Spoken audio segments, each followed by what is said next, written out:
포커스 시간입니다. 개장 전에 전해진 여러 가지 소식들 점검해보는 시간인데요. 오늘은 현대증권 안산지점으로 가보겠습니다. 오늘 이용준 주임 기다리고 있습니다. 안녕하세요. 예, 안녕하십니까. 네, 오늘 증시에 영향을 미칠 만한 소식들 어떤 것들이 있습니까?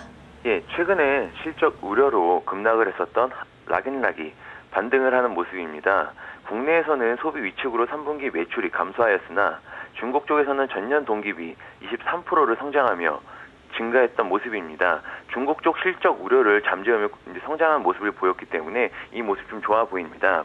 락앤락 같은 경우는 중국에서 백화점과 할인점, 홈쇼핑 등에서 이제 다양하게 유통 채널을 넓히고 있고 꾸준하게 매출이 증가하고 있습니다. 특히 중국 현지화에서 고급 브랜드 전략이 성공적으로 되면서 2013년도 매출도 올해처럼 지속적으로 증가할 것으로 보입니다. 국내 법인도 내년도에는 이익률이 회복될 것으로 전망되기 때문에 이 부분도 락앤락 주가에 긍정적으로 작용될 것으로 보입니다. 또한 중국의 PMI 지수가 13개월 만에 50을 넘어서면서 확장 국면에 이제 진입했던 부분, 그리고 중국의 새로운 정부에 대한 기대감 등을 좀 따지고 볼 때 중국 경기가 회복이 되면 락앤락 또한 수혜가 클 것으로 예상이 됩니다.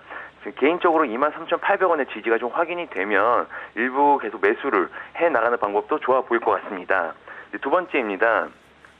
지난주에도 IT 부품주에 관심을 가질 필요가 있다고 안내를 드렸었는데 오늘도 동일하게 IT 부품에 관심을 가질 필요가 있어 보입니다. 어제 삼성전자가 장중에 최고가를 찍었으며 추세상으로 삼성전자가 최고가를 지속적으로 이어갈 것으로 보입니다. 이를 뒷받침해주는 이제 부분은 이제 4분기 실적도 사상 최대가 기대가 되고 오늘부터 이제 시작되는 블랙 프라이데이 수혜가 또한 크게 예상이 됩니다.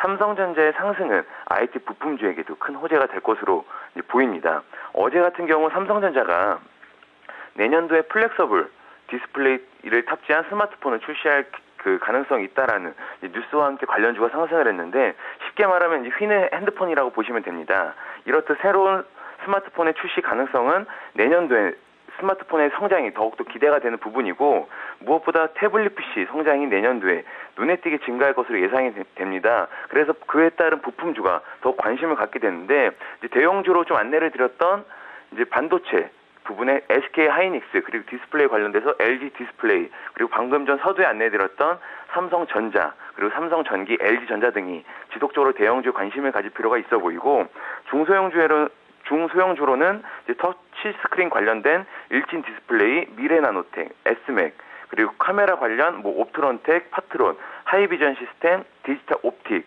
그리고 PCB 관련해서는 그 관련 기업 모두를 좀 관심 있게 지켜보면 좋을 것 같습니다. 이제 오늘부터 시작되는 블랙 프라이데이와 4분기 IT 업종에 전반적으로 투자가 재개되는 부분이 그 IT 부품주에 그리고 IT에 그리고 긍정적인 영향을 끼칠 것 같습니다.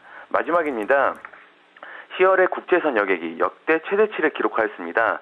또한 원화 강세가 이제 지속적으로 이어지면서 이러한 모습은 앞으로도 이어질 것으로 보입니다. 따라서 국내 여행사 기업인 하나투어와 모두투어에게 긍정적일 것으로 보입니다. 기존의 여행사들이 아웃바운드 사업이 캐시 역할을 해왔다면 최근에는 인바운드 사업까지 영역이 확장되면서 매출 증가에 새롭게 기여하고 있는데 이제 아웃바운드는 국내 여행객이 해외로 나간다라는 거 보시면 되고 인바운드는 해외 여행객이 국내로 들어온다라고 보시면 됩니다. 하나투어, 모두투어 모두가 지금 최근에 국내 호텔을 확장시키면서 인바운드 사업을 확장시키고 있기 때문에 매출의 증가가 이제 더 크게 예상이 되고 최근 추세도 좋아 보이기 때문에 관심을 갖고 좀 매수를 할 필요도 있어 보입니다. 네, 주임님 오늘 소식 잘 들었습니다. 고맙습니다. 네, 감사합니다. 네, 오늘 락앤락과 삼성전자를 필두로 한 IT 부품주 또 여행주까지 흐름 잘 지켜보시면 좋을 것 같습니다. 현장 포커스였습니다.